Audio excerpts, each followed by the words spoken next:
You're listening to Dead Air Podcast, part of SplatterPictures.net.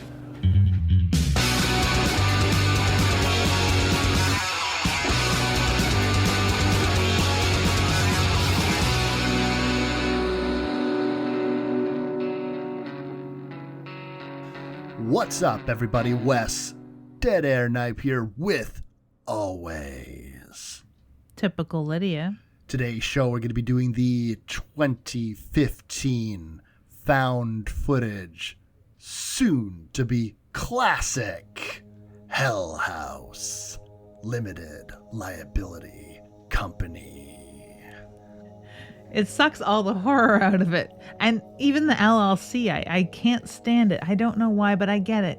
We can't confuse this with the horror masterpiece, Hell House, can we? No, and it makes it seem like a weird fucking not too official sequel, like all those weird Amity horror sequels that are like Amityville in space, Amityville toilet, it's real, buddy. Like, it has that vibe to it. And so for years, I would see the cover for Hell House LLC, and I never paid it any mind because that little LLC at the end reeked of the bargain bin to me. It did. And I get it, though. I get it for differentiating it from other Hell Houses that we all know and love. And I also get it in that now that, well, I've seen the film. Spoiler alert. We both watched the film. We did. Spoiler alert. I've watched all three several times, and I really enjoy this franchise very, very, very, very, very, very much. This might be a Wes pick, but it is a Lydia pick at its root, because I absolutely love this film. But the LLC, it actually plays into the plot, because after the events of Hell House, they need to be a limited liability company. We don't want anyone to have to actually take the blame for this shit. We really don't. This is a haunt horror film that takes place in and around Halloween. This is our Halloween special, Lydia. Don't you worry, don't you fret. One day, I will tie Lydia in a basement, chain her up respectfully, and make her do a commentary track again. But until we get back to our commentary Halloween special roots, we are going to do something that's another miniature tradition here at the Dead Air Podcast. We do found footage horror films that take place on Halloween, because man, there's a lot of them. Yeah. And that's a great little tradition for us to follow. I mean, if we could do a found footage Halloween film or a film about a Halloween haunt every year for Halloween, that'd be great too. I understand you had just finished the sequel to House's October Built, where we had covered the first one, 2 years ago for Halloween? 2 or 3 years ago? 2 or 3 years ago, definitely. And then we did Haunt, which I recommended to somebody just today. A fantastic, really, really scary horror movie too. We did the the WUHF Halloween special, another found footage Halloween horror film. WNUF. That's right. Thank you. It's hard to remember those call letters. We've done a lot of these films, and I guess it just makes sense when you are doing a found footage film and you want to do a haunt. I mean, part of the way that the art department can make these things look authentic is by making them look cheap. You don't have to do anything more than put cobwebs and shit that you'd buy at Party Town or fucking Spirit Halloween. Put some rubber masks on some dummies, and you'll get all the horror you need out of this stuff. Kind of like our heroes in our film of Hell House LLC. All the production is already done for them, which is kind of awesome.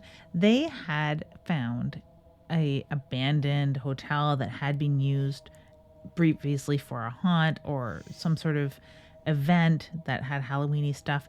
What's convenient here is that they in real life. They filmed in a real life haunt that's a haunted attraction that was in an old hotel. So the whole story was sort of fixed a little bit from the script to match the location once they found it, from what I understand. And it is a real haunt, and it's a running haunt, and we, Chris and I, are going to visit it someday. And I am ever so excited because we drive past it when we go and visit relatives. I am very, very interested to see how much of the haunt stays in this film, because I know that there's one or two props that were used from the actual haunt in this, which is convenient because it works with the script, because they're like, hey, it's already half set up for us, you know. Very, very, very convenient. And on one hand, you could say that sells it for me. It feels and looks like a haunt, and this is why, because it is an actual haunt. But there's aspects of this haunt that also don't feel like a haunt. They feel a little too chintzy. They feel a little too cheap. And you wonder, like, who are these people paying big bucks to come from New York to come to this haunt, and why? I mean, Saunders Farm is a better experience. We've both been there. Mm-hmm. You really hit the nail on the head with one of my, I would mildly say, problems with this film, is a lot of it doesn't add up into why people would travel. When we find out where this is taking place, and I assumed that it was somewhere in the city, but it is fucking in the boonies.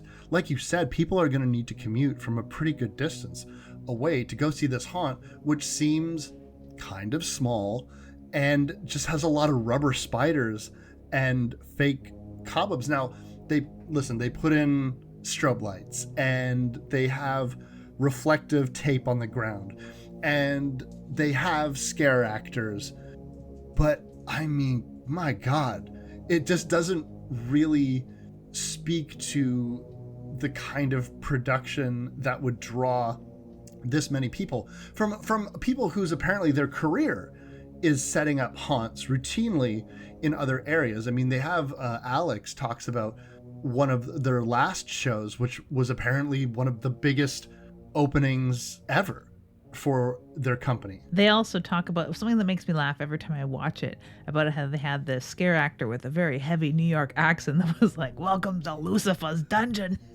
And I laugh every time, because I'm like, that's just it with scare actors. Like, they're going to strike people a different way all the time. When we went to Saunders Farm, and there's some that are a little overly theatrical, some that don't really sell it, and some that nail it, but the next person is going to find that actor hits them differently. So that actor is just going to do what they do. So this guy happened to have a very heavy New York accent, which is what you're going to get in New York City. And when you think scare actor and haunted house, don't you think British accent? Is it just me?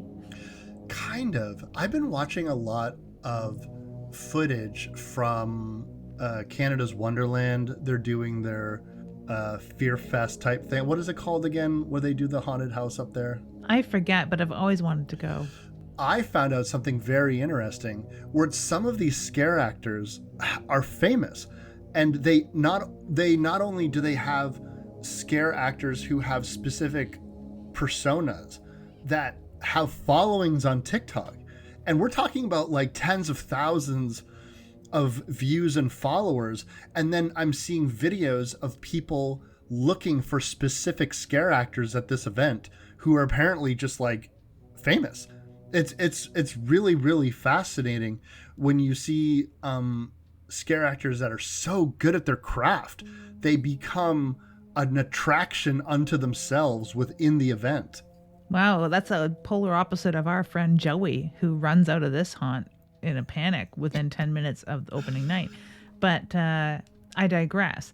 I would love to go and follow these scare actors, and that's what a lot of haunts are missing. Not only, like, some of them do hire the same staff year after year. A lot of them have very transient staff year after year, so they can't really carve that sort of niche.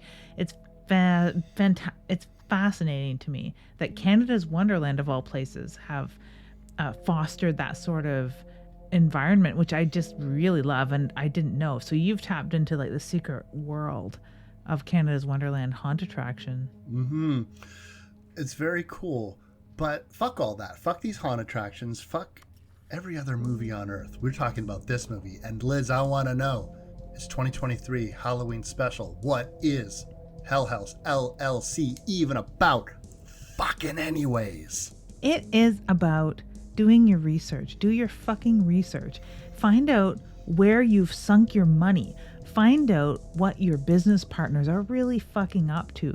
Find out what cult lived in the hotel that you are now calling home for the next month and trying to sleep in amongst its ghosts. Let other people know once you find out too. Communication is key, and I think a lot of our movies boil down to that. Communication, people. Communication is key. Talk to one another, share information, find information. If they would have done their research a little bit here and not just blindly trusted one another, especially Alex, who sounds and looks like a snake oil salesman, if you ask me, they would have saved themselves a lot of grief. Oh, Lids, we got no time to do research, to ask questions. We got way too much time just bunch of dudes being bros. That's what it's all about. Dudes being bros. One of the biggest criticisms that I could say about any and all found footage horror is you need the establishing, we're just goofing around type stuff. And I feel like in House LLC, it is a fucking century with characters that, like you said, Alex is like a snake oil salesman. Paul is like a bad cameraman in a gonzo porno video. Like, I just can't with these fucking characters. And Mac and the other guy, they're so interchangeable. Like, if not for like seeing them occasionally. First of all, I was having a hard time telling Alex and Paul's the other cameraman, but anyway, it doesn't really matter. But two of the characters are so similar, but Alex and this other guy visually, I had a hard time really telling who's sitting in the field right now, who is upset. Alex and Tony, yeah. They both have dark hair. They're both the same build. Yeah, it's a little rough. Sarah seems amongst these guys who are creepy at best and kind of like big brother bullying. It's hard to even imagine that she's dating Alex. Like, it's like a really weird dynamic. Fortunately, this film does, if you're paying attention, give you a lot of opportunities to see some creepy shit happening in the background.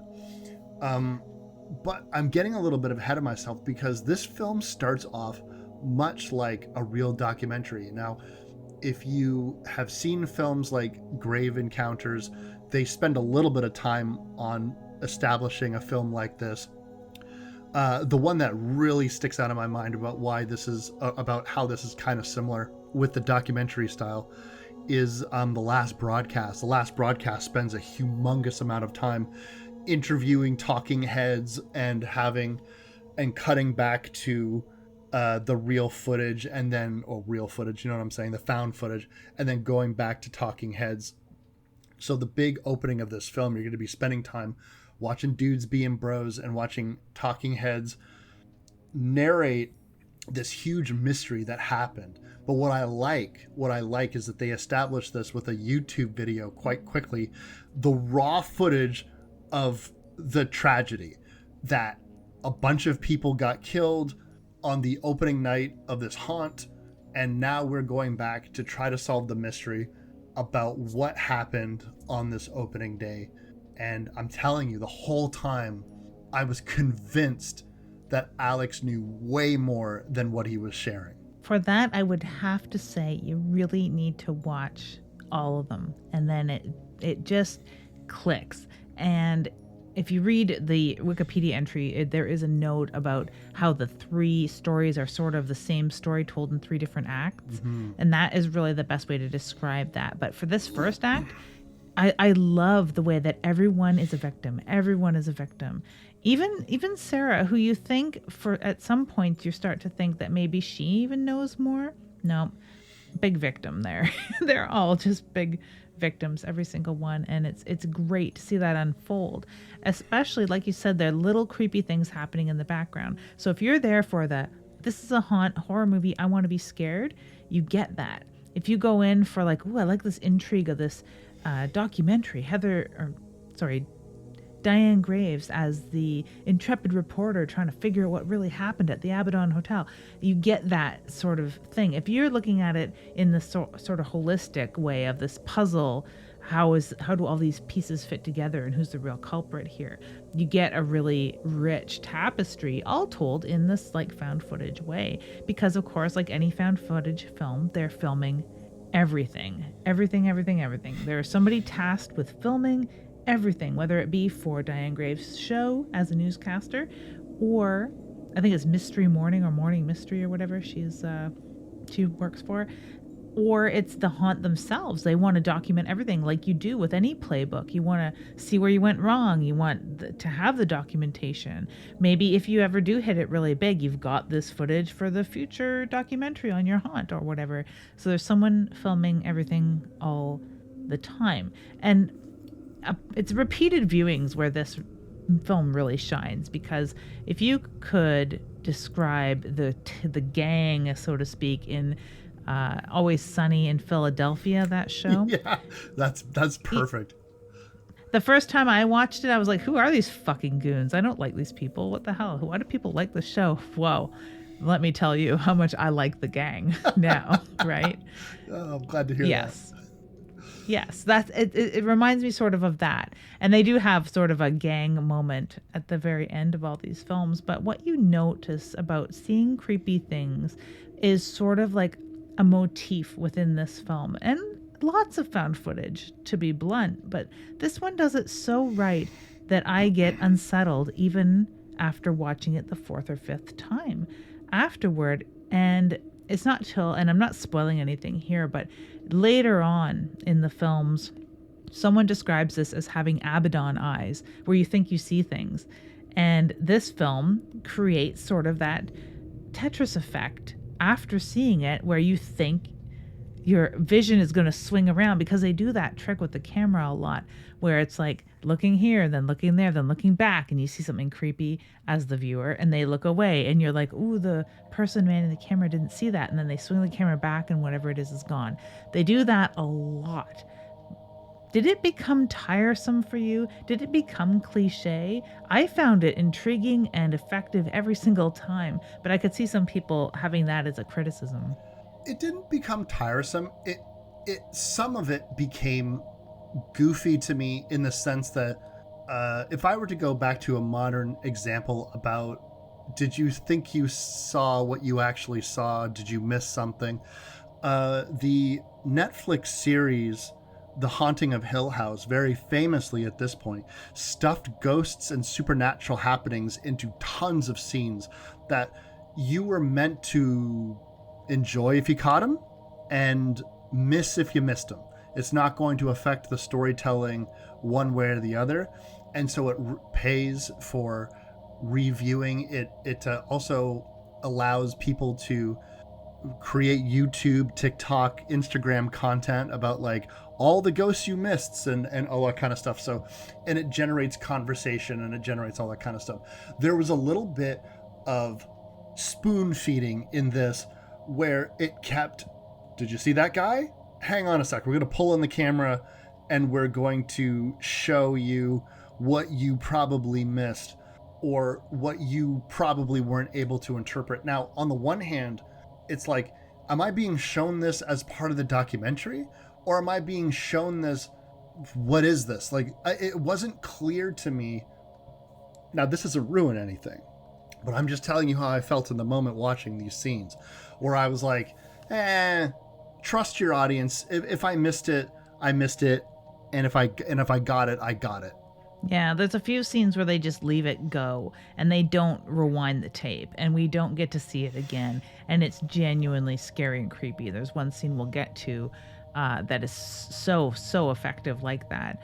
But yeah, it is in its essence a documentary footage that incorporates the YouTubers' footage.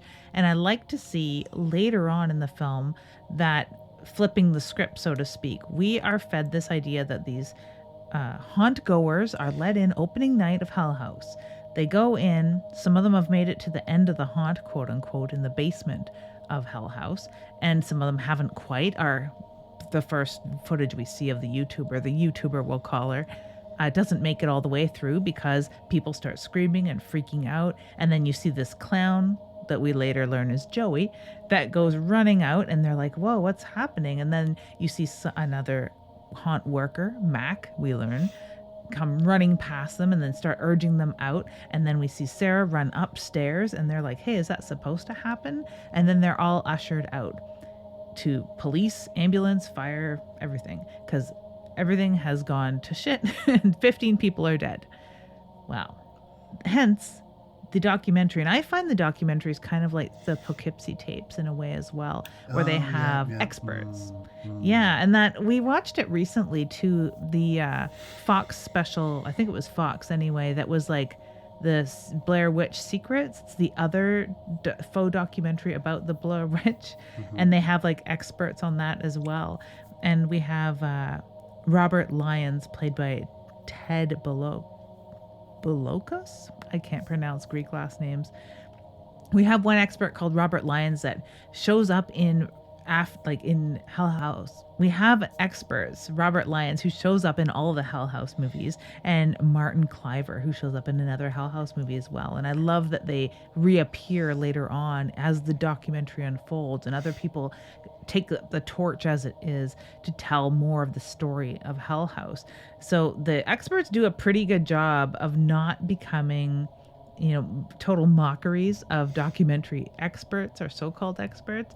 I think they do a good job of like, I was the reporter that was on the scene and they were hiding this information, that they have a story to tell of their own as well. They're not just talking heads. They're another character in the story. So is Diane Graves, because when we first meet her, aside from her introducing this as a documentary, they have someone to interview. They are interviewing the only survivor of Hell House, who happens to be the girlfriend of Alex, Sarah Havel. First of all, Diane Graves is the best broadcaster name you could possibly have for a spooky show, right? It seems like there's no way that's your Christian name, Diane. There's no way. But if it is, good for her. You've really got the luck of the draw there. But yes, we get a chance to sit down with Sarah, and she provides us with a bunch of tapes that were recorded from that night. Now, they are going to, through the documentary, comb through all of that raw footage. And we are, while she is being interviewed, she's out of it, scared, like oddly not communicative. And she leads them through the opening moments of them arriving to this haunt, 46-ish days to get everything ready for when they open in October. Seems like a tight time frame to do everything that they would want to do, but like Alex says, as they are leading them through this haunt, the Abbadon Hotel, who was a place that had been abandoned for years, because when it was in operation in the early 1900s, guests went missing, the owner committed suicide, and this is information that the characters seemingly don't know, and I will trust that they don't know it. Seems like, because Alex is so dismissive of anyone who even tries to suggest that this place isn't safe, something weird is going on, rumors about something. Is it coming from a place of just a company man and there's money invested in this place, or is it something else? It almost has the air of like, you meet this guy at a cafe and he starts chatting you up, and then some other friend of his bumps into him and starts asking about his girlfriend, and he starts talking like he doesn't have a girlfriend and they're just friends, and you mean that girl that follows me around? That's what it sounds like, because when somebody says to them, hey, did you hear about this place? Did you hear about the suicides? And the stories of this place? What do you think of them? And the other partners in Hell House are like, what do you mean stories? Alex is like, oh, no, it's just all rumor. Anyway, carrying on. Let's talk about something different. He has that same air of the guy who's like, what? No, I don't have a girlfriend. Oh, you mean that girl? No. Oh, no, you've got it all wrong. Anyway, let's get back to me getting in your pants. And that's what it strikes me as. I agree. And I shit you not, the whole time I was thinking, we are going to find out that Alex has been possessed the entire time. I was absolutely fucking convinced that was what the situation was, because it's so shady and it doesn't make any sense to me. Not in a way that, like I said, ruins anything, but just in a way where it gets you questioning things, questioning people's motivations. And then there's Paul, who's too gross to be of any real danger to anybody. Because he's always like, first of all, his shaggy curly hair and the mustache ain't helping his little sex pest persona, where he's like always trying to see boobies, and he's always like Alex doesn't like to share. I'm like, what? Why is this part of the movie? Why do I need to know how horny and lonely this fucking character is all the time? And he's always like, he's like hitting on the actors, and like no one's into it and no one likes him. And that was something that like is hard for, I understand that people do have friends like this. People do have friends that they've grown up with for years, where everyone's constantly busting each other's balls. I never grew up like that. I never grew up in an environment in which family members or friends ripped on each other. So I find it like their sort of antagonistic attitude towards each other, where like everyone seems to like genuinely not like Paul. It's weird to me. It's weird to me about, and just how like caustic that character is, I find. But the thing that I like about his character is he gets all of the best fucking scenes when it comes to the scares in this film. He's got a real Abbott and Costello meet Frankenstein, meet Wolfman, meet everybody motif, where he is constantly at ground zero for everything weird that happens, while everyone around him is like, what are you talking about? What are you talking about? What the fuck's going on? Are you just fucking with us? And he's like terrified. Yeah, he is ghost bait, and I love it, because usually ghost bait is usually the meek person, the disbeliever. He never once says he doesn't believe in ghosts. He never once says he 100% does believe in ghosts. All he believes in is that he is freaked out and doesn't want to be here anymore, unless there's some bangable cast members that show up soon to keep him rooted in his self, because he needs bangable and to not be terrified 24/7. But he gets to that tipping point where the bangable doesn't even matter anymore. He doesn't want to be there, and even more things happen to that character. I love Paul, and yeah, he is caustic and he is a turnoff. And the first like third of the film, you kind of like hope that someone else takes the camera, right? Yes. Because he is just he overstays his welcome pretty quickly. Mm-hmm. But I grew to really like him when, in that first third, where there's a real turning point where you realize he is being haunted, like, whoa. And as much as you think that Alex could be, or not you personally, but like an audience member would think maybe Alex is possessed because the way he's acting, he's too driven. It's not just about money, when you're also doubting he's going to make any, but you're also wondering, like, is Paul ghost bait? Is he like related to somebody that died here? He's way too open to the spirits or something. Like, you kind of get that vibe, and that Sarah is quite the opposite of both of them. Absolutely closed off. So is she going to be our haunting of Hill House kind of girl who really is the catalyst for all this? Is she our 13-year-old Reagan? Is, what is it? Who is going to be the ultimate conduit for the evil that's obviously here? The evil in Hell House is incredibly malevolent, incredibly active. It is a place that the talking heads, one of the characters, the reporter who pops in and out of the film, I think he did a really good job of establishing the fear of the place. And I liked those photos that he took. I'm doing air bunnies. The photos that he took at the set, where you can see the blood and the drag where bodies would have been dragged and stuff like that. And I really feel like they do a very excellent job of establishing that this place is fucking evil. And when you have these characters sitting in this environment, whether it's walkie-talkies blowing out, whether it is the like relentless moving of mannequins and they call them freaks, the dummies that they have everywhere. That one scene where Paul is talking, I understand that like he's in a group, a house full of people. There's a haunt, there's costumes, there's rubber masks, there's everything else. But Jesus Christ, if someone coming in looking like some kind of Gnostic hell priest walks into my room that is backlit with a red door, says nothing, turns around and leaves, I don't think my reaction would be look at the camera and be like, that was weird.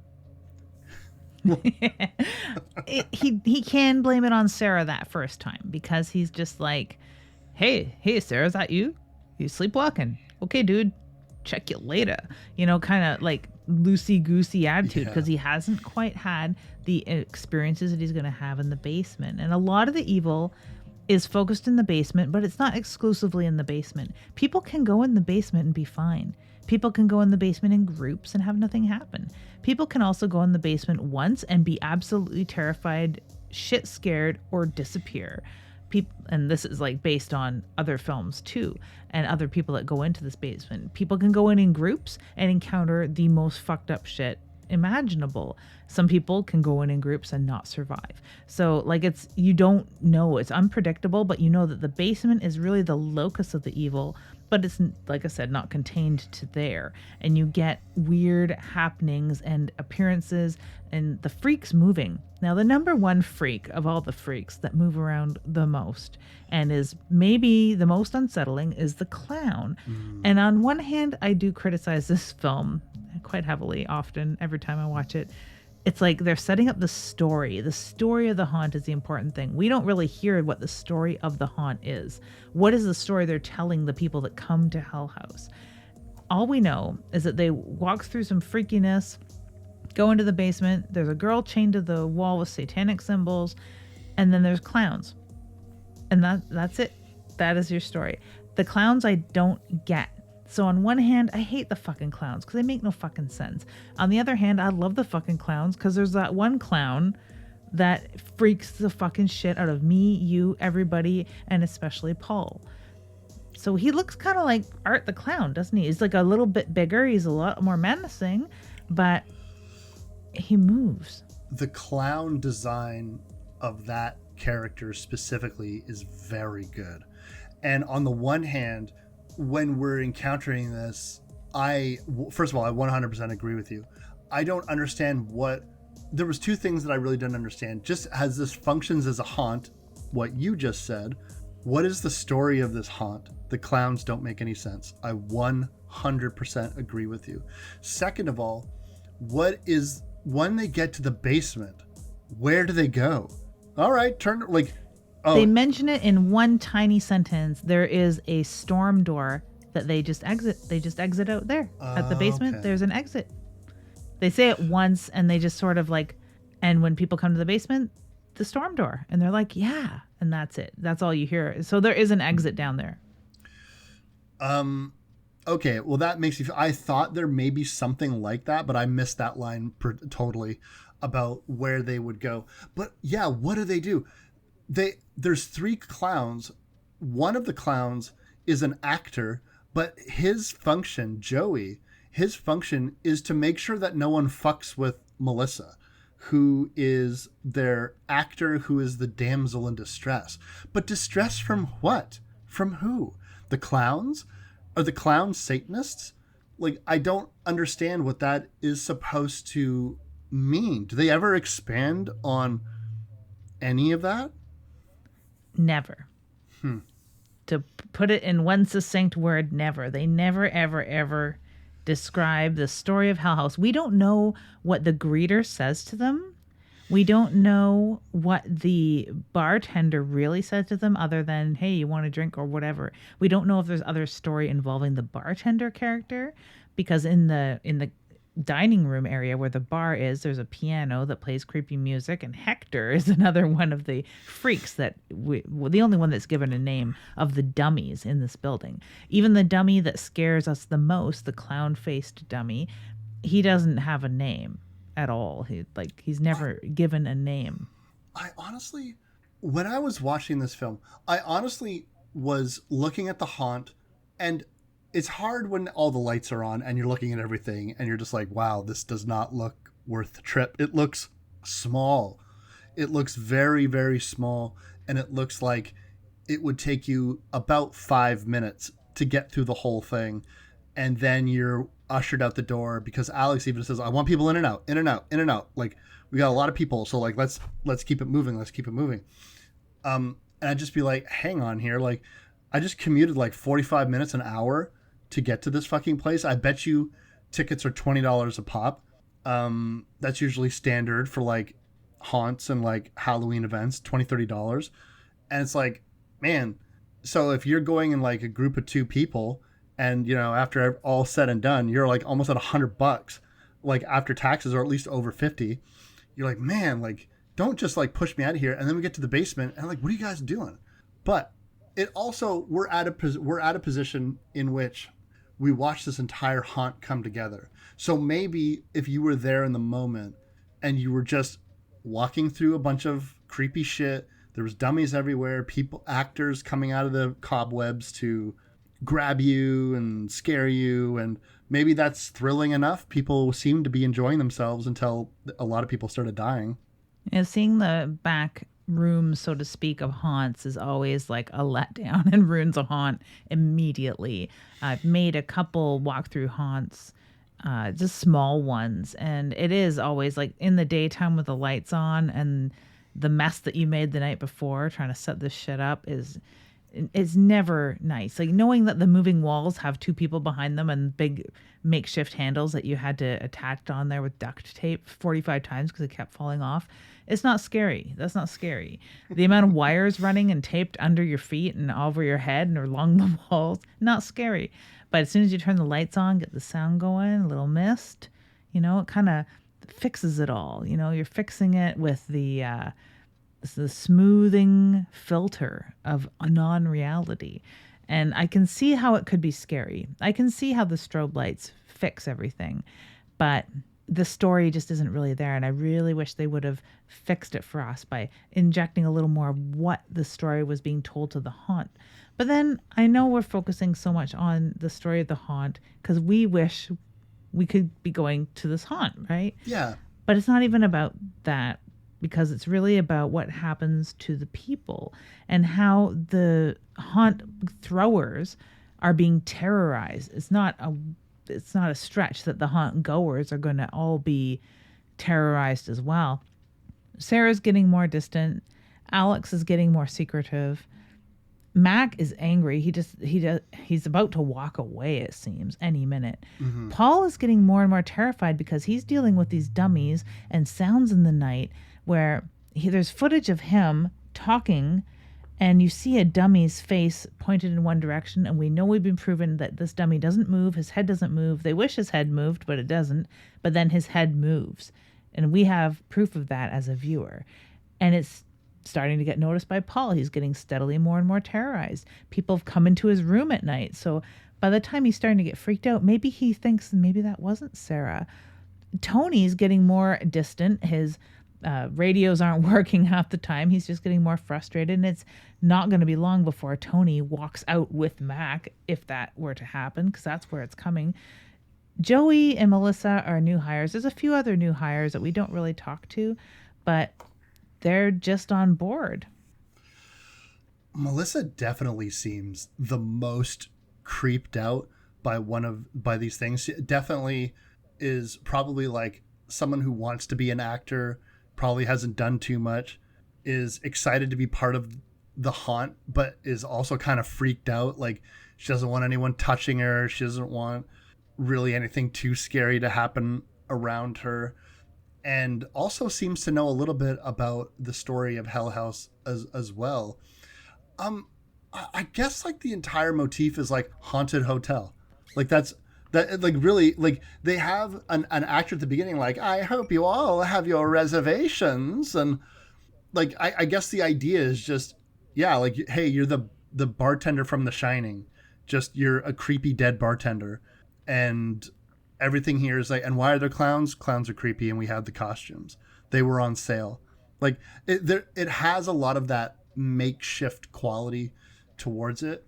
When Paul has his first real encounter, and the good thing is he has the footage to show people, but because I guess Paul is such a prankster, such a ne'er-do-well, so lazy, that they think he's joking. So they literally watch they literally watch this mannequin. It looks like there's just someone in a suit, and Paul thinks that it's somebody else, and it goes back and everyone is in the other room, and then he goes back and that dummy is just who was standing there staring down at the basement is no longer there.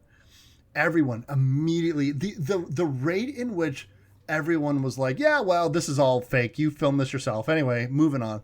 Nobody is fucking interested in if this is supposed to be real. Now, this is how come, like, I just didn't get why Alex was so fucking shady and shifty about everything. And because it's not like you have a character, it's not like the Blair Witch where they can't look back at their own footage. And so if you saw something weird, if you heard something weird, other people would be like, what? You're out of your mind. You're hearing things, buddy. Like, they don't have anything like that. It's like, it's like in Paranormal Activity. They can play back the footage. You can watch it. You can see all of the weird shit that's happening. So that is undeniable. So the fact that, like, it is deniable. And then the next major incident, that fucking clown mannequin is in the stairwell. Do they just think that Sarah sleptwalked and moved the mannequin, came downstairs, is standing in a corner, and is speaking in tongues? Is that what they think? Absolutely freaky. And how can they move? They know the area. They've been living here for weeks. They know how quick someone could move, and they would know or see or hear somebody moving around them to do these things.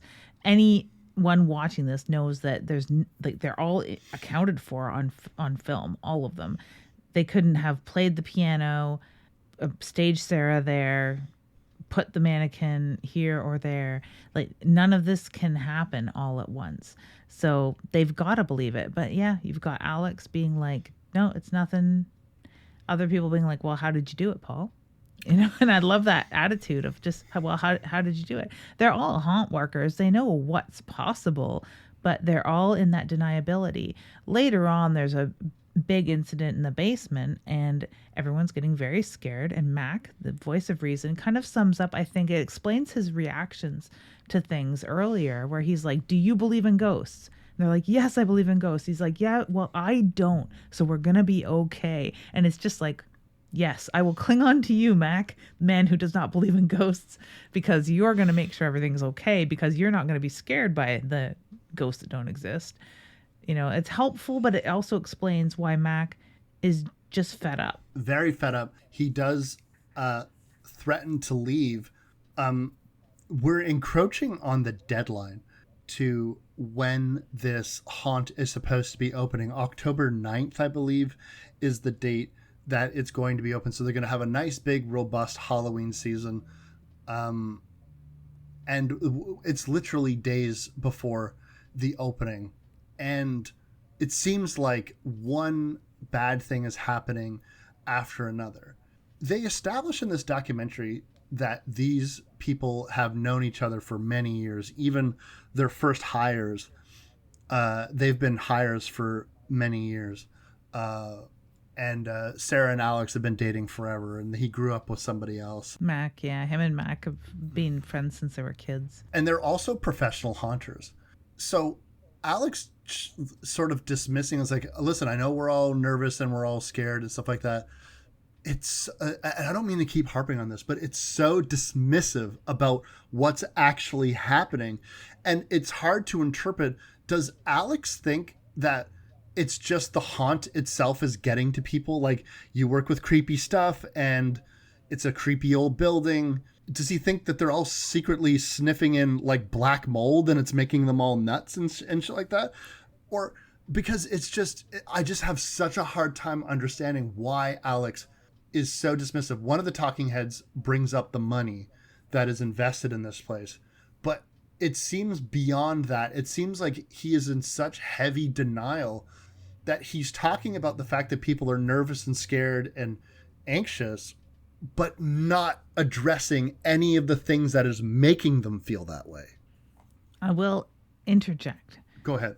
On October 9th, the actual haunt that this is filmed at, the Waldorf, has a Hell House escape room. Oh. And when I was watching this, I knew the Waldorf existed, and Chris and I had discussed going there. And I thought, hey man, wouldn't it be cool if they had like an escape room, a Hell House themed escape room? And they do, of course, on the same opening night of Hell House. It's so cool. I think it's kind of a ripoff in a way, but also effective storytelling because it heightens the mystery that we do get an explanation, and we do get an explanation, and it happens off camera, Wes, because the Mac and Tony sit down because Tony's gonna walk, and Mac's like, you know what? I was gonna walk too, but what is really happening here is this. Let me turn the camera off. And they turn the camera off. They have some sort of conversation that we'll never ever hear, and then Tony's like, yeah, I get it. I get it. I'm here. I'm here for you guys. I'm mad, but I get it. And it's like, what the fuck? What the fuck? So I'm glad you brought that up because I had forgotten about that. That cheat, I would say, if I were to guess, because you think, my initial thought when that scene happened was like, oh my God, he's going to whisper tongues into his ear. He's the one that's been possessed the whole time. And it's going to transfer the whammy on that character. It's going to be almost like in Paranormal Activity where the woman is like, oh, no, sorry. I didn't mean I don't actually want to leave. Let's just stay. It's fine. Because she's possessed by, that demon or whatever. And so I thought it was going to be that. And then I thought, is it that? Or is it just a heartfelt, Alex needs this and he's going to use the money that we're making from this haunt to finally propose to Sarah or something like that? Was it going to be like a boring heart-to-heart conversation about why we need to be here for our friend Alex? And I think it's probably just that, right? It was just a conversation too boring to film. Partially, and also like it's nothing that we couldn't guess. We're guessing it's about the money. The talking heads guessing it's about the money. They know he, maybe is out a lot of money. Maybe they couldn't afford to have a show in New York City anymore, and that's why they're out in the boondocks. Or maybe there's something more sinister, which is maybe explained in the other two films. I couldn't tell you. Or I could, but I won't. There is something to be said about a film keeping its mystery so close to the vest, because I think what it does is it plays on a natural human behavior to want to fucking know things. We see this all the time. Humans go crazy for a mystery. We need to know things. Look at all of the true crime out there. Why did this happen? How did this happen? Where did this person go? And repeatedly, Hell House LLC will remind us again and again through talking heads, we're probably never going to know what really happened there. And these characters didn't know the whole story, and we're probably never going to know the whole story.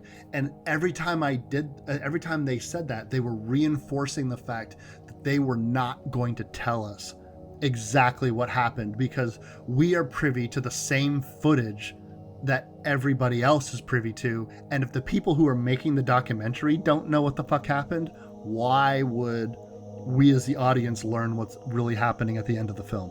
Absolutely. And as much as we love a good mystery, we also love pattern recognition, because that's what we're hardwired for, and we get a lot of that. What we love even more than pattern recognition is when that pattern is deviated. So all these times that Paul keeps seeing creepy shit and being okay after, we finally get to a point where Paul is not fucking okay. Paul has a visitor in his room, which is kind of part of what Paul always wanted. He wants a bangable broad or whatever, however he would put it. But a girl shows up in his room while he's filming a vlog, basically, and freaks him out as much as it freaks us out. And he does the whole under the covers thing, and we get a very classic horror move of, I'm going to hide under these covers till the big bad scary thing goes away. I'm going to just take a peek and see if it's still there. Oh shit, it's not. This scene is great. This is incredibly effective. Paul's going to get himself some boobies. It's what he's been wanting this whole time, Lydia. Don't look at me like that. I've been banking that joke for 20 minutes. Now, she kind of looks like Reagan in The Exorcist, all grown up. But this scene is incredibly I'm sorry. That's great. That was great. This scene is incredibly effective. I think that the fact that he goes, because by the way, this whole tragedy took place 2009, if I'm not mistaken. And they're still lugging around what looks like a fucking VHS recorder or something. It's like a full two-hander, like shoulder camera operation that they are holding to record all of this footage. And so it's not something clearly that when you're recording yourself, you can see what you're recording. And so Paul is not aware that this woman is just sitting there on the floor in his room until he is. And that blanket sequence where it's like, bro, there's no way she's going anywhere. Like, she is very much present in your room and she is about to put the whammy on it.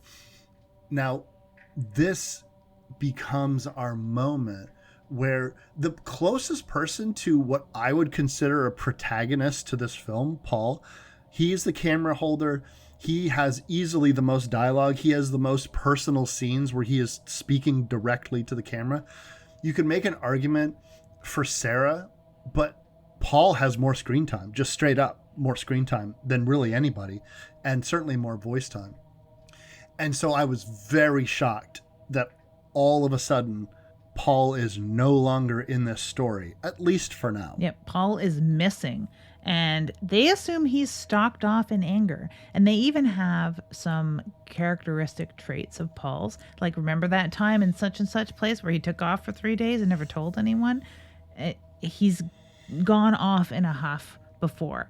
And he is, he's being terrorized. No one believes him.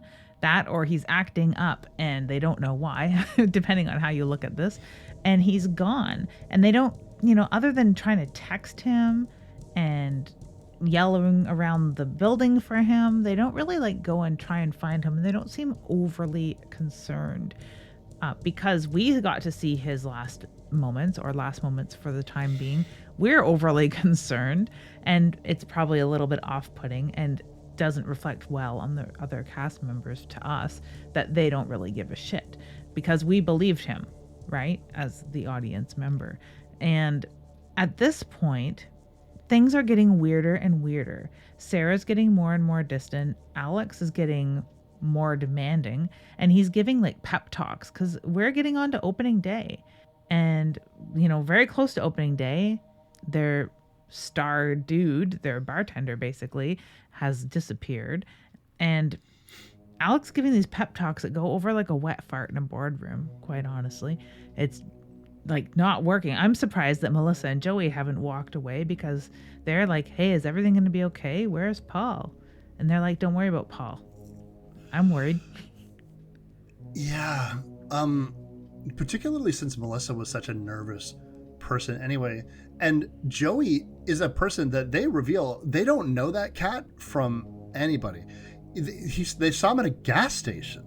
He just kind of showed up and was like, oh, he's kind of a big guy. You could be like our clown / bouncer. He's really there to make sure that people just don't touch Melissa. Now, they don't want anyone touching Melissa because she is going to be chained to the ceiling, hands over her head, and she's just wearing her underwear and a shirt, and then they cut that shirt wide open, so she's like very vulnerable.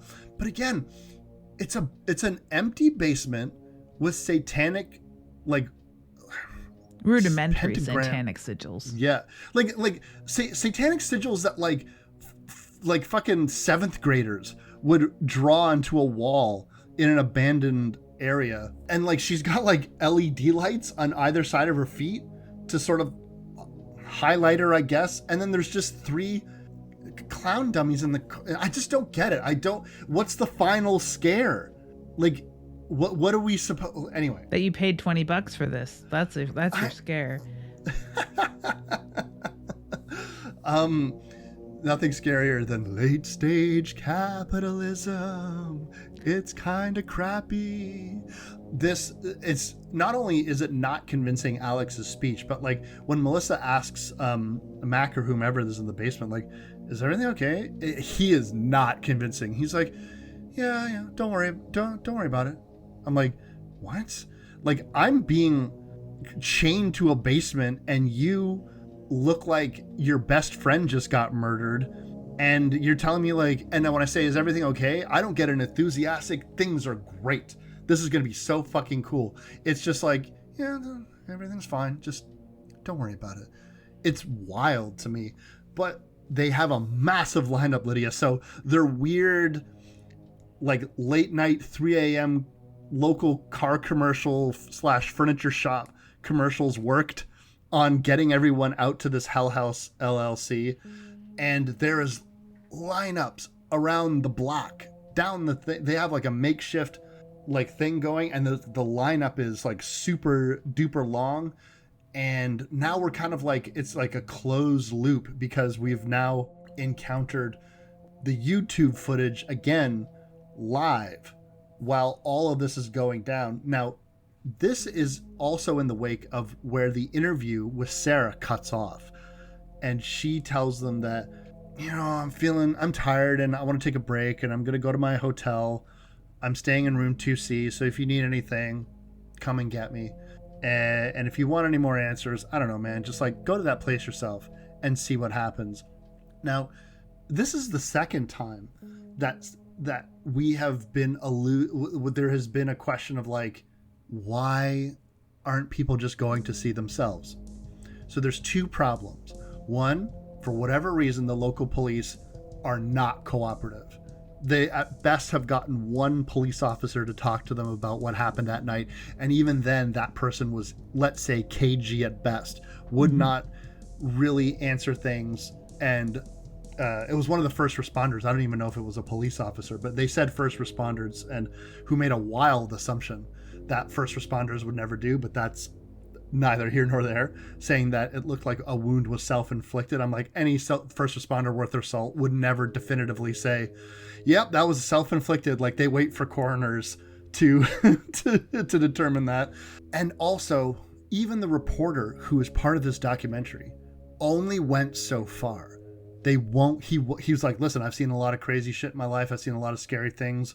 I'm not going in that basement. He took some photos of the stairwell going into the basement, but no one would go in there. And now we have all of this footage, but all of a sudden, Sarah does not want to fucking talk anymore. And so it's up to Diane Graves, her team, to go over the rest of the footage and then also go and check out that place themselves. She's an investigative journalist. It's time to do some investigating. The narrative sort of splits here because you've still got some of her team going over the tapes, the last of those tapes that were shot in the Abbadon Hotel during opening night. So we have the mirror, that script flip that's happening where we know what the YouTubers footage caught. We get the behind the scenes footage of that. So one of her team members is still going through that while she's like, hey, the front door's open. Let's just walk on in.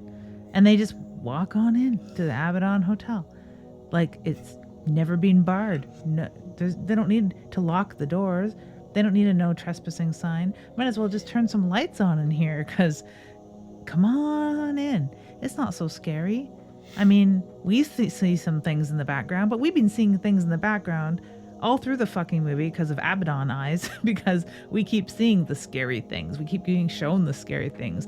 They keep documentary style stopping the footage, rolling it back and zooming in on the scary thing. So we are trained by this point to see the scary fucking things. We have this intrepid reporter and her cameraman that are going to go on down to the basement. Meanwhile, back at the hotel, her other crew member is seeing that Sarah's not all she's cracked up to be. She is not. There's two things that happen that I think are... I'll give the film a lot of credit. They give you a little bit by not giving you everything.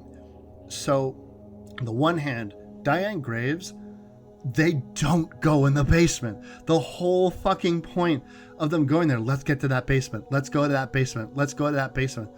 And Diane gets halfway down the stairs and her cameraman calls up like, nah, we ain't doing this. We ain't doing this. Come back up. She's like, okay, yeah, you're right. And I'm like, oh, you've been edging me for 90 minutes. Let me come. Like, go into the fucking basement, man. Sorry for that gross analogy. And then the footage that her team is watching is going to give us that last, at least let us know what happened from the perspective of the basement. The rest of that alternate YouTube footage, I guess, that they had. And then also the other perspectives of everyone else there. And let me just say, I have never wanted to take a camera away from somebody so badly in my entire life and just put it on Melissa and the basement, because I want to know. It's so herky-jerky. And that's an aspect of being found footage. But I was just, they had me, right? They really had me wanting to know what specifically happened. And here's something that we do know, Liz. All of them freaks, and perhaps even more that we're not aware of, are functioning, moving things. I don't know if the idea is they have manifested from hell and possessed these dummies. Maybe the sequels have enlightened us. But in this film, we don't know. But are these dummies that were already there? It doesn't seem like all of the dummies can or do move. No, they can't. It's a lot like in The Void, they have some cult members that behave like this too. They just sort of appear. And someone gets sucked into the wall. And that is part of the 911 call we hear earlier in the show, that she's in the wall or they're in the wall. And we see a vortex, the edging of a vortex. We see more cult members than there had been. There's more freaks, so to speak, in the basement than there were. People are running and screaming. And this is what forced Joey to go running. It wasn't just that something scary happened in the basement. Melissa was done for. His job was over. Melissa was gone. And Joey went running. And incidentally, 10 days after the events of Hell House, I believe it was 10 days, Joey committed suicide. So what he had seen and been running from was so scary. And what we get to see is the, like you say, herky-jerky version of that, where there are beings, denizens of some sort, cloaked malevolence that is after the haunt goers and scares everybody upstairs, because there is also some like hellfire coming through the wall in this vortex. Just a terrifying scene all told. The scenes where Melissa's like, this is not part of the show. This is not part of the show. Like, Joey, come back. You have the keys. Very effective. Very cool. I really liked it.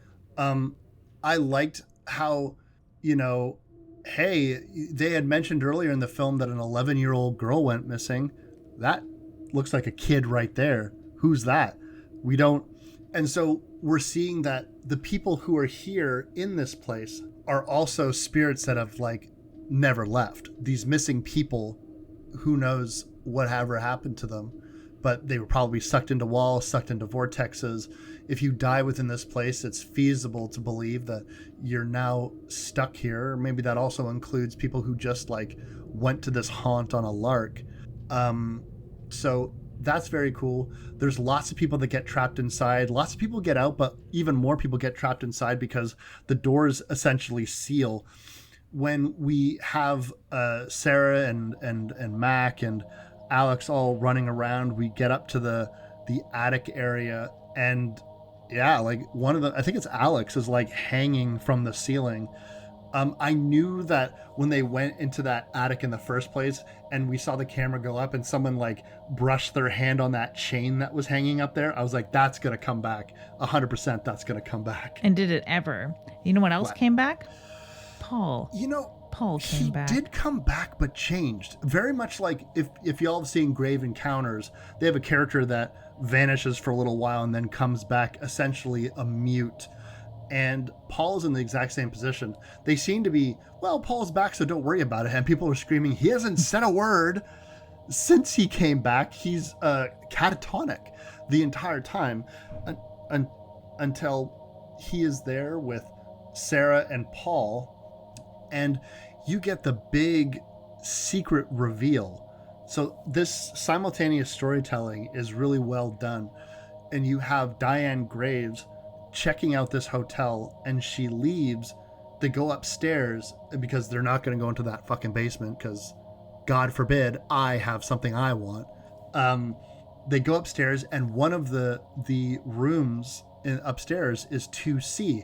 Now this is significant because Diane Graves tried to go to Sarah's hotel that she said that she was staying at earlier. Not only do they not have letters on their doors, so there is no 2C at the local hotel, but they don't have anyone under Sarah's name that's staying there either. They assume that she might be using a pseudonym to, I don't know, anonymity, I guess. But now they realize that this door says 2C. They're in the Hell House Hotel.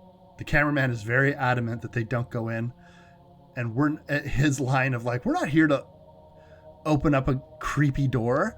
And Diane's like, well, I am. And she does.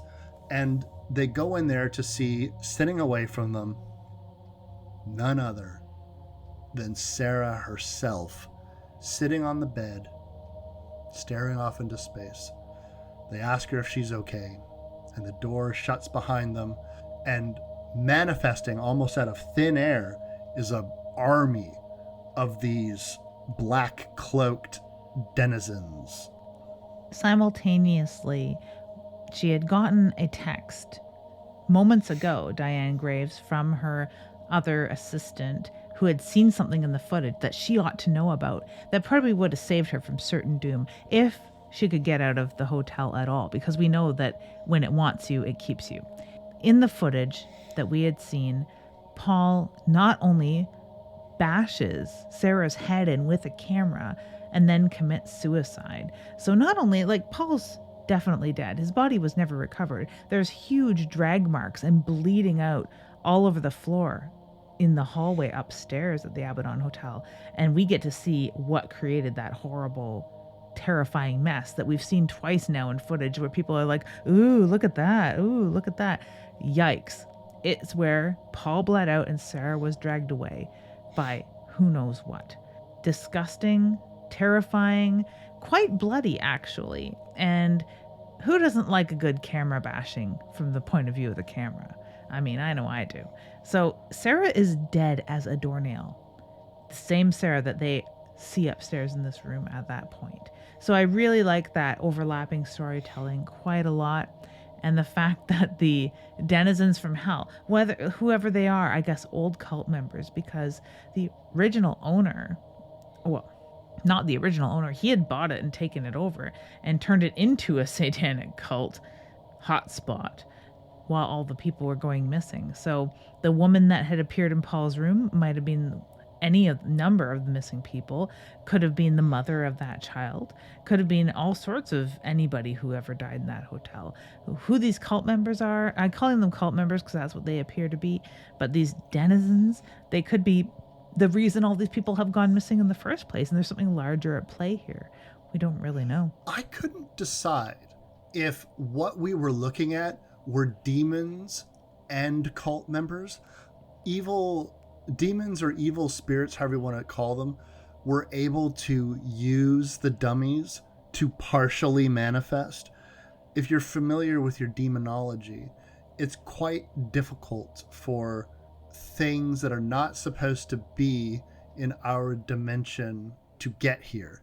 And so that's how come, in theory, possessions happen. That's how come objects can be possessed. It's just because of this notion that if a demon were, weirdly, the more powerful a demon is, the harder it is to cross over into our world, the less likely they're supposed to be here. So consequently, it might have been a fact of like these dummies getting possessed. And I think that there's enough evidence in this film. I have not seen the sequels, so you could correct me if I'm wrong. But it seems like it's evil spirits or demons, things that were never alive, not people who were alive, but people who were never alive are possessing the dummies. And also people who might have been cultists and definitely hotel members that have gone missing are also stuck in Hell House. That was my takeaway from it. We get some really fantastic evidence in later films of who exactly is in this hotel, and the numbers grow through the years, as you may suspect. They don't really deep dive into the demonology of it all, because I mean, even the name of the hotel is a dead giveaway for what's going on, no pun intended. Apologies to all the dead people out there listening right now. I know we have a lot of fans on the River Styx floating up and down. Yeah. The name of the hotel is a little on the nose for me, like to the point where they're like the Abbadon Hotel. I was like, how can everyone keep saying the Abbadon Hotel with a fucking straight face? You may as well have called it like Hotel Satan, or like just you're naming one of the biggest fucking demons in all of this mythos, and they're like, that's the name of your hotel? And it's like, because that was the name of the town. Why? Is this a real place? Abbadon isn't. It's located in Lehighton, the actual hotel, so it doesn't have a very demonic name. I don't know if Waldorf is a very demonic name for the Waldorf Hotel. It may have had 20 names previously. I mean, I've had a nice Waldorf salad, and it's pretty sinful. But you had the same problem with Hereditary, right? Where it was telegraphed to you. The general population probably still doesn't know what Abbadon means. After what they could watch all three of these films, coming up on the fourth film, and not know what Abbadon means. Not everyone, I guess, who's watching these movies has heavily fucked with the Lesser Key of Solomon, like I did. Like every red-blooded teenager probably has in their life. But yeah, the hotel name was very funny to me. Yes, in Hereditary they name drop Paimon, and I was like, oh shit, I know what's going on. But it doesn't ruin anything to me, and if anything, it kind of adds to the haunted house spooky nature of everything. I think that what is really effective about this horror film is it has this sort of good old family friendly trick-or-treat vibes because of the dummies and the cobwebs and the rubber spiders. And they have this brilliant scene that I actually wanted to praise them for, and I forgot, but I've remembered now. There is the scene in which they mount a camera on someone's head to essentially to check the effects of a hallway. And when you're looking at the hallway and you see the spider webs and the cobwebs and everything's well lit, I had this thought, perhaps meanly, but I was like, God, this looks like shit. Like, I can't believe they think that this haunt is just about ready. It does not look effective at all. And then I had the thought, you know what? They're going to put some lights on. It'll work. And then they turn off the lights. And I'm like, okay, yeah, so the lights are off. So what are they going to do? And then they put in the strobe light. And I'm like, okay, the strobe light, it's pretty effective, pretty disorienting. But you know what would really help? Could we get some LEDs in here or something like that to like make it like a weird off color? But they don't do that. What they do in these intermittent flashes is they keep adding freaks to the hallway. And so these people are coming.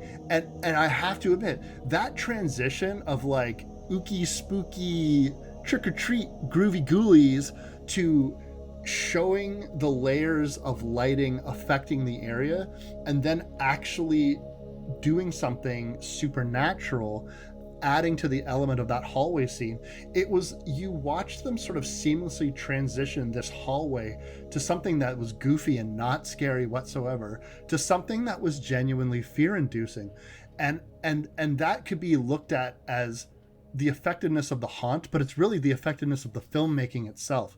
And so that sequence I thought was very, absolutely, very brilliant. And that's the sort of thing that makes me turn off this film and walk down my hallway looking out of both sides of my eyes, because you get what they call in later films Abbadon eyes, and you don't trust what you're seeing, and you think you're seeing things out of the corner of your eyes throughout this whole film, thanks to scenes like that. And they do a very similar scene in the final, well, not final, because there's a fourth one coming, but the third Hell House film called Lake of Fire, and it's extremely effective and very terrifying. Even though it's a little more full frontal, it is just as scary as the things are going on behind this person, or in this case in front of them. And luckily the person they strap a GoPro to is Paul, who is our number one ghost bait, an already scared person, so he's going to lose his shit in that hallway and turn around, bang at the door,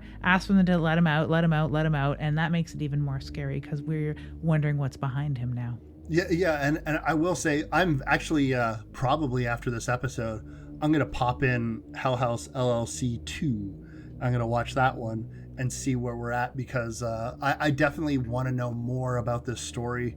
I want to see them pull the taffy, and I want to see if the sequels get better or maintain quality, because I did really end up enjoying this film. I'm looking forward to hearing what you have to say about the other ones. The fourth film has to do with a different haunt, but seems to be the same freaks. So this curse or the evil embodying the freaks, you have something maybe more to that, and you've seen through their charade. But I like the found footage. If you like the found footage style of the first one, or any of these movies that we've talked about, like the found footage films that we've covered in the past, specifically ones that have to do with Halloween and haunts, it is found in all of the Hell House movies. So if you like that, like we do, definitely give it a try. They're all on Shudder right now, plus the director's cut. So what do we got next for them, Lydia? Coming up next is going to be a tie. We don't know which one of the two we're going to pick. Much like the last time we did this, we ended up editing the show so that it sounded like we knew what we're talking about.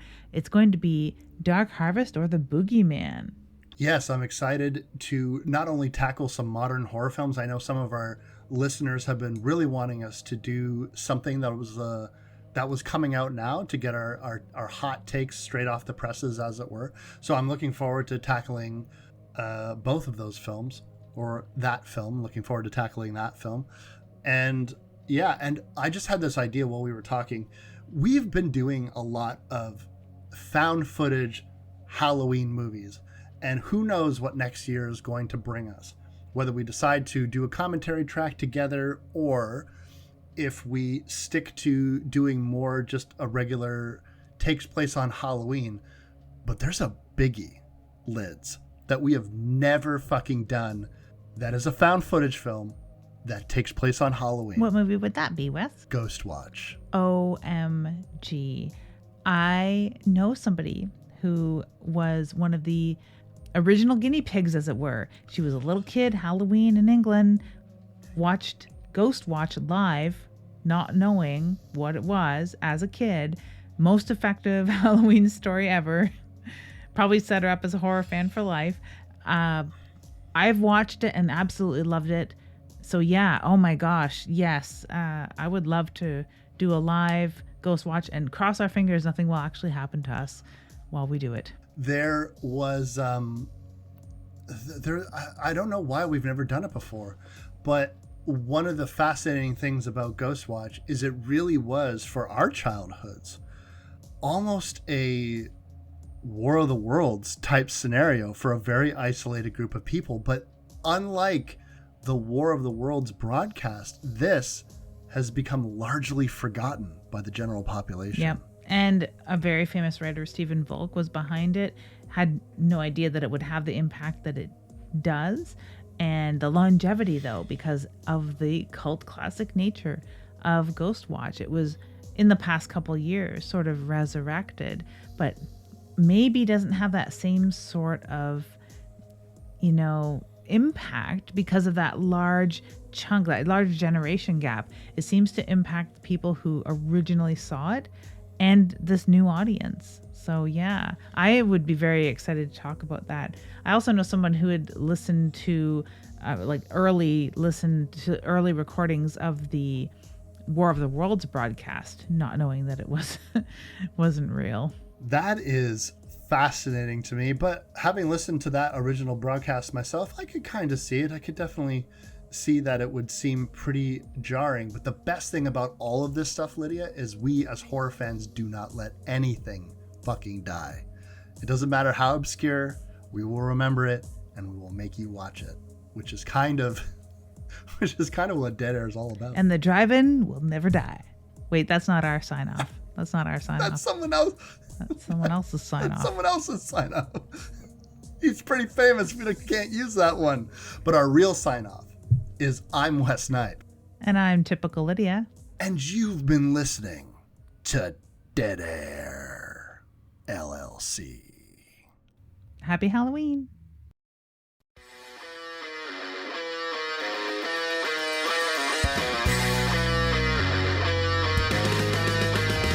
If you like this show, you can find more episodes and other content on splatterpictures.net, Spotify, Stitcher, or wherever you download your podcasts. You can also find us on TikTok, Twitter, and Instagram.